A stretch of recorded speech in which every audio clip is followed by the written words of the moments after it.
Imagine a young girl, born blind, living in a village where even her own family treats her as a burden. Her name was Aku. She was ignored, mocked, and forced to survive on scraps of kindness that rarely came her way. Yet, despite her blindness, Aku learned to cook, to clean, even to braid hair just to save money for the hope of one day seeing the world with her own eyes. But what happens when the very people who should protect her become her greatest enemies? When her own sister, Udo, steals her savings. This is the story of Aku, the blind girl, an African folktale that will stay with you long after you hear it. I'd love to hear what lesson you take from Aku's journey. Far away in the eastern part of the land, in a small forgotten village, there lived a girl named Aku. From the very moment she was born, Aku never saw the colors of the world. She came into life in complete darkness, blind, fragile, yet full of an inner light no one around her seemed to notice. She lived with her mother, Unzubi, and her elder sister, Udo. But instead of protecting her, they treated her as if she were nothing but a burden. To them, Aku's blindness was shameful. Her mother was more concerned with her own pleasures, and Udo loved to show off around the village. Neither cared if Aku ate, if she was safe, or even if she felt loved. And yet Aku refused to be crushed by this neglect.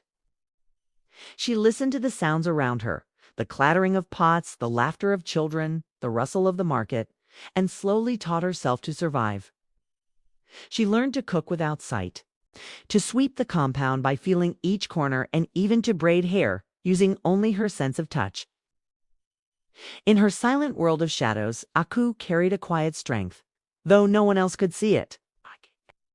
Every morning, while her mother and sister wandered off to gossip, dance, or show off their new clothes, Aku stayed behind. She cooked meals, cleaned the house, and washed the dishes, not because anyone asked her to, but because no one else would. Her blindness forced her to rely on touch, smell, and sound, but she turned those into her strengths. Villagers would often whisper, "That poor blind girl. She won't survive long." But Aku did more than survive. She adapted. She learned the path to the stream by heart, counting each step and listening to the rhythm of the water. She memorized the stalls in the market and even bargained with traders using the weight and feel of coins. To earn money, Aku began braiding hair. Her fingers, delicate yet sure, traced every strand as if reading a secret language. Day by day, more women came to her, amazed by her skill. Sometimes she braided 4 or 5 heads in one day, sitting until her back ached. The coins she earned, she hid carefully in a wooden box. She wasn't saving for food. She wasn't saving for clothes. Aku was saving for something bigger, something that lived only in her dreams. The gift of sight, the quiet of the night.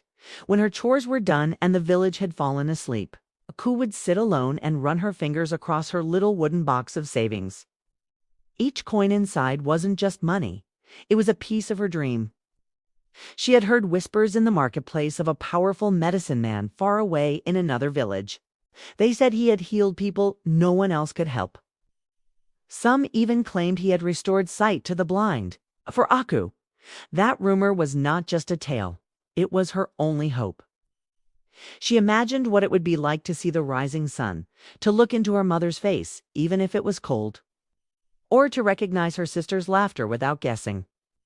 She longed to see the colors of flowers, the movement of the river, the faces of the women whose hair she braided. That dream gave her strength. It made her work harder, braid longer, and endure the ache in her back. One day, she whispered to herself, "I will see." But dreams are fragile things.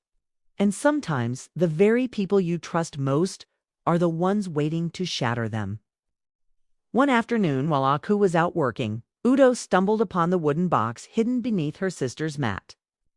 Curious, she opened it, and her eyes widened. Inside lay the fruits of Aku's endless labor. Coins stacked neatly, more money than Udo had ever held at once. Greed burned inside her.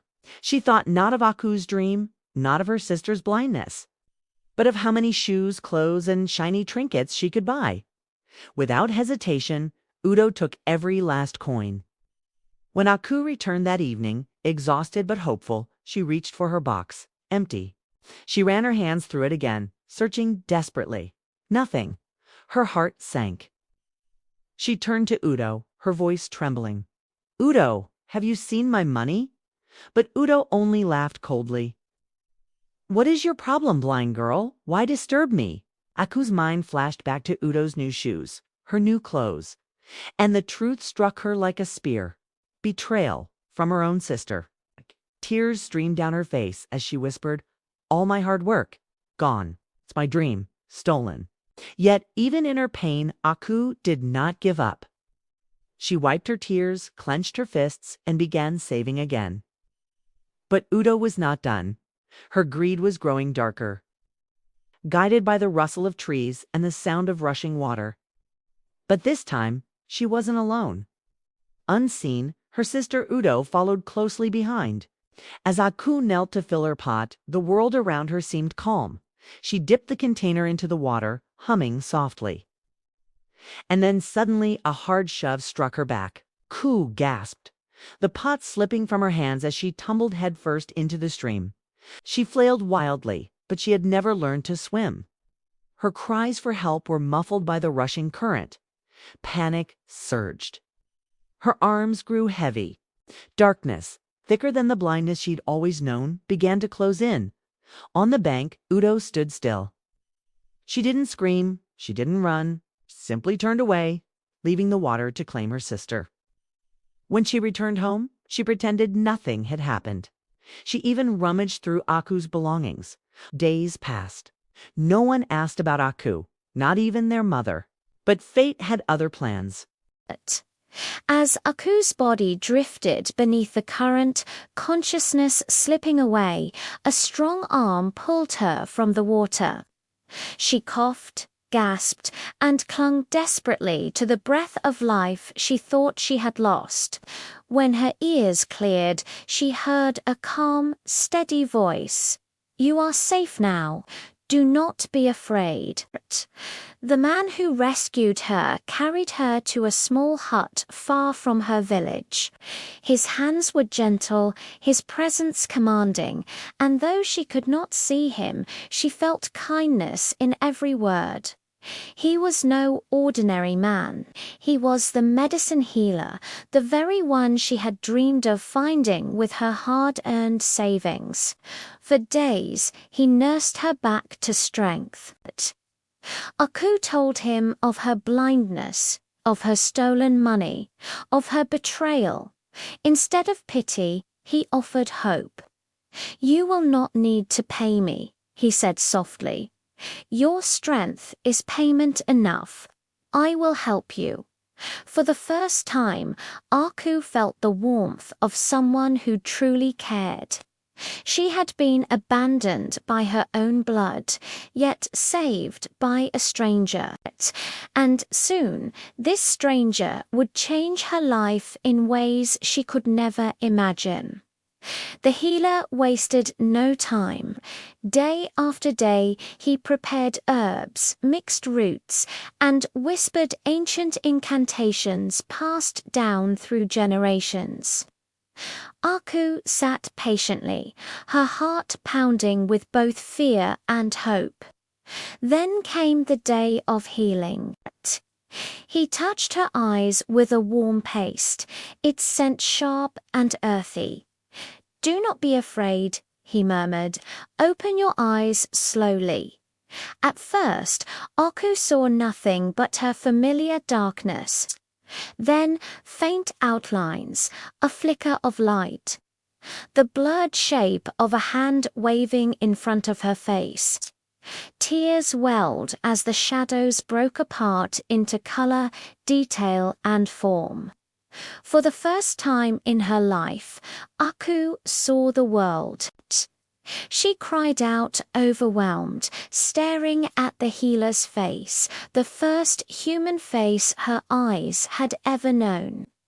Gratitude filled her heart, but the healer offered her more.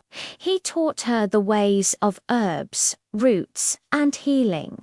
Day after day, she learned how to cure sickness, ease pain, and bring hope to the hopeless. The blind girl had become not just a survivor, but a healer herself. And while her life blossomed far away, Udo's fate was taking a darker turn. Years passed. Aku, once the blind, neglected girl, now lived with purpose as a healer's apprentice. Her days were filled with helping others, her nights with gratitude for a second chance at life. But far away in her home village, Udo's world was unraveling. Udo had grown older, but her greed and cruelty had not faded. One morning, she awoke with a strange pain that twisted her body. Her skin burned, her strength drained, and no healer in the village could explain it. Her mother, Unzubi, panicked. They traveled from one shrine to another, seeking cures, but nothing worked. Desperate, someone whispered of a great healer in another village, a healer who cured the incurable. With no other choice, Anzubi carried her daughter on a long journey, following the stories of this mysterious savior. When they arrived, they saw a hut surrounded by people waiting for healing. They sat in the corner, hoping, praying. Finally, their turn came. They stepped inside the healer's hut and froze. Sitting before them was the impossible Aku, no longer blind, no longer broken. Their daughter, their sister, reborn as the healer, they had come to beg for help. At first, Aku did not recognize them. To her, they were just two more patients seeking help. But when they spoke, their voices cut through her like a blade. She knew those tones, sharp, familiar, unforgettable. Aku, is it really you? Her mother whispered, her eyes wide with shock. You can see, Udo stammered, tears filling her eyes. Aku's breath caught. Memories flooded back, nights of hunger, days of neglect, the cold shove into the river. Her chest tightened, but she held her ground. Calmly, she said, "Yes, it is me, the one you abandoned, the one you tried to kill." Her mother fell to her knees, weeping. Udo broke down completely, sobbing. "I never thought you survived. I never thought you would forgive me." Aku listened, her heart torn between pain and compassion. She told them everything. How the healer saved her, how he gave her sight, and how she trained to heal others. Her words poured out not with anger, but with a quiet strength that silenced the room. The once blind girl now stood before them as their only hope. The choice was hers, to turn away or to heal. The room was silent, all eyes on Aku. Her mother trembled, her sister wept, and yet Aku's face softened. She had every reason to turn away, to let bitterness speak for her. But instead, she placed her hand gently on Udo's forehead. "You tried to take my life," she said quietly, "but I will give you yours back." Her touch was steady, her voice calm. She mixed her herbs, whispered the prayers her teacher had taught her, and soon Udo's breathing eased. The pain that had gripped her for months began to fade. Slowly, strength returned to her body. Udo looked up in disbelief. "You healed me." Aku nodded. "I forgave you long ago. Hatred would have blinded me more than my eyes ever did." Their mother wept openly. "We wronged you, my child. May the Spirit forgive us as you have. From that day, both mother and daughter changed their ways, and Aku's story spread across villages, reminding all who heard it that kindness, even after betrayal, is the strongest medicine of all. And that is the tale of Aku, the blind girl. A story of betrayal, resilience, and forgiveness that still echoes today. So, what lesson did you take from Aku's journey?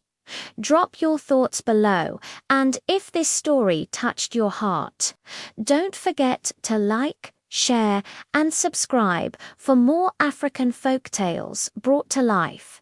Until next time, stay inspired and keep the stories alive.